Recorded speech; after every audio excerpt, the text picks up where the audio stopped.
und herzlich willkommen zu einem neuen Video von uns. Wir sind Anna und Anna und heute gibt es wieder eine K-Drama-Review von uns. Jo. Und es geht nur um K-Drama, nicht um chinesische, nicht um japanische, nur K-Drama. Keine taiwanesische, nichts anderes, sie hat nichts gefunden. Genau.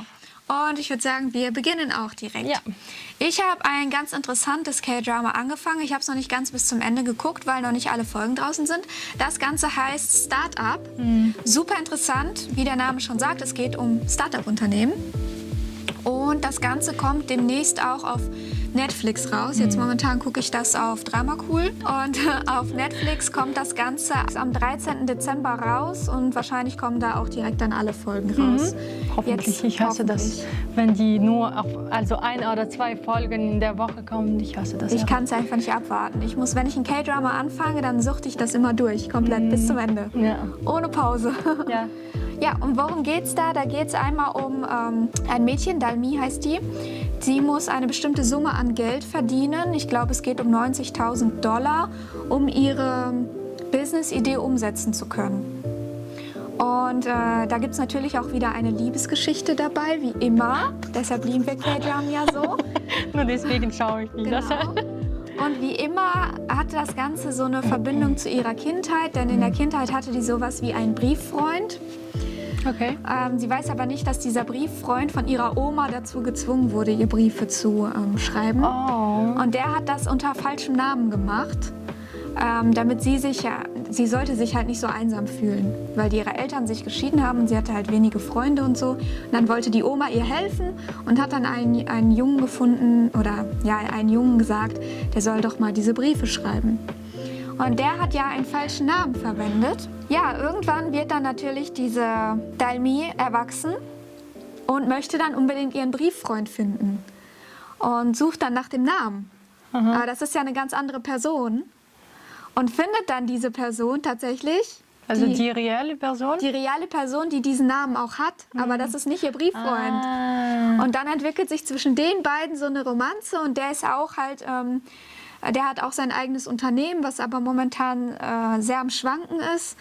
Und der versucht halt auch immer so Investoren zu bekommen und das klappt alles nicht. Und dann feuern die sich gegenseitig so an, damit die beide ihr Business schaffen und beide reich werden und so. Und das finde ich total cool, weil ich glaube, sowas in der Art, mit dieser Thematik habe ich noch nie gesehen in K-Drama. Eigentlich wollte ich sagen, wenn nicht der Teil mit Business, ich habe das Gefühl, ich habe das schon gesehen. Ja, das mit dem Brieffreund und so und dass die sich von der Kindheit kennen, das ist ja fast in jedem K-Drama. Ja. Aber das mit dem Business fand ich halt ganz cool, mit den Startups.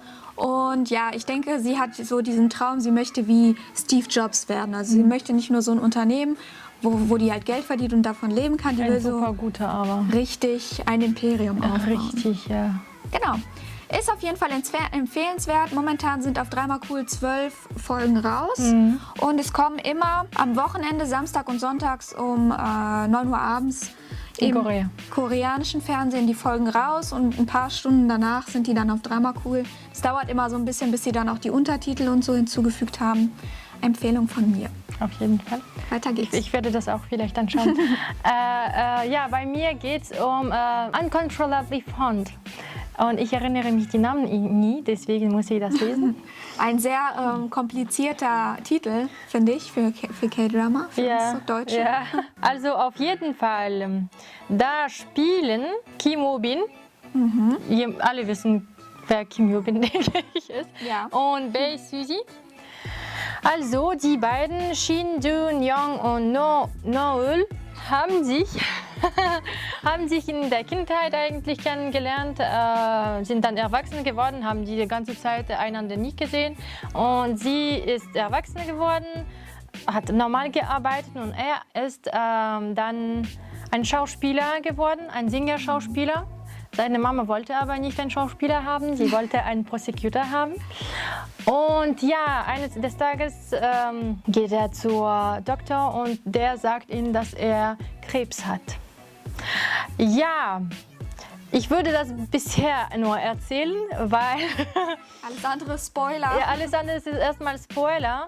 Und zweitens, ich habe das angefangen anzuschauen. Ich fand es eigentlich ganz cool und ich habe danach gelesen, dass das eigentlich eine der beliebtesten Drama ever war. Das stammt aus 2016, wenn ich mich gut erinnere. Ja, das Drama es ist eigentlich alt, aber ich wollte das anschauen, weil ich es nie angeschaut habe. Warum ich es nie bis zu Ende angeschaut habe, obwohl ich es geliebt habe. Ich wollte unbedingt danach wissen, nach 5 oder 6 Serien, ob sich das gut ändern wird. Ich hasse, dass das gut ausgeht. Ja, ich hasse es, wenn das am Ende sich schlecht irgendwie endet. Das ist nicht der Sinn von K-Drum. Das muss sich immer gut auflösen. Für uns ist das, ja. Deswegen, ich habe dann gelesen, dass das ist ein Spoiler, also es tut mir leid, aber wenn ich das gut gelesen habe, sollte sich das nicht so gut enden. Keine Ahnung, ob er wirklich tot ist am Ende oder nicht, aber es ändert sich nicht so gut. Deswegen würde ich das nie weiterschauen. Ich bin auch so. Ich will immer, dass K-Drum gut ausgehen. Ja. Weil, nee, ich kann das nicht. Wenn am Ende nicht der gewinnt, der gewinnen sollte, dann nein einfach. Ja, also ich schaue mir das einfach deswegen, meistens, weil ich eine gute Laune haben möchte. Ja. Und wenn ich am Ende weine, dann ist mein Tag vorbei. Vielleicht auch die Woche. Ja, dann weinst du dich in den Schlaf. Ja, also okay. Voilà. Das nächste Drama ist gerade in aller Munde auf Netflix. Record of Youth heißt das Ganze. Und da geht es um diese ganze Modeling-Industrie in Korea. Finde ich ganz interessant, weil viele Blogger, denen wir folgen mit Anna, sind Russinnen, die in Korea modeln. Und das ist so deren Content auf YouTube. Und deshalb hatte ich so eine Beziehung irgendwie zu diesem Drama. Und ja, wollte mal gucken, wie das so ist, wenn das dann wirklich Koreaner sind, die in Korea leben und da in dieser Industrie sind. Und ja, es ist kein Zuckerschlecken, ihr Lieben. Es ist nicht alles so glamourös, wie man sich das vorstellt, dieses ganze Modelleben. Ja. Dort geht es um Sa Ye-jun. Der ist sehr klug und sehr gut aussehend. Und dazu auch noch sehr nett. Und der modelt auch, also der sieht auch wirklich sehr gut aus, muss man sagen, in dem Drama. Du siehst ihn und denkst dir direkt so, das ist ein Model.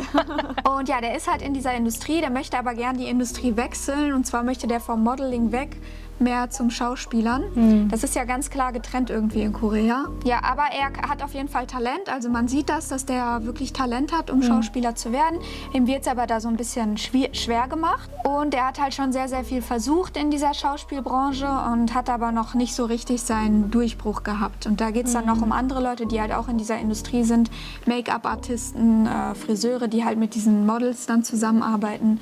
Und dann werden halt auch so die Schwierigkeiten von den einzelnen Berufen sozusagen gezeigt. Das Drama gibt es auch auf Netflix.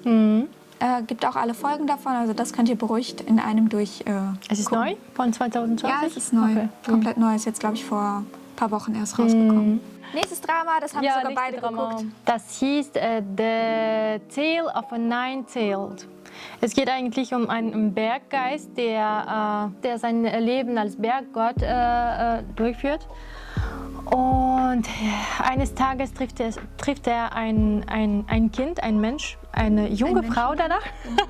Also sie wächst ja. Und er verliebt sich dann in sie. Eines Tages natürlich, sie ist auch ein Human, deswegen wird sie auch tot. Nicht deswegen, weil sie alt war, aber deswegen, weil sie stirbt einfach. Das müsst ihr selber sehen, warum.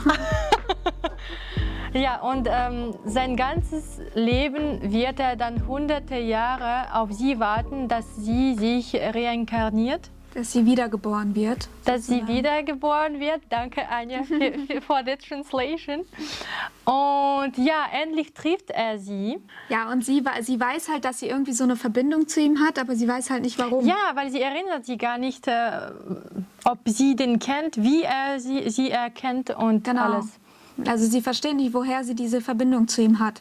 Kommt ihm so ein bisschen bekannt vor und dann recherchiert sie immer weiter und dann...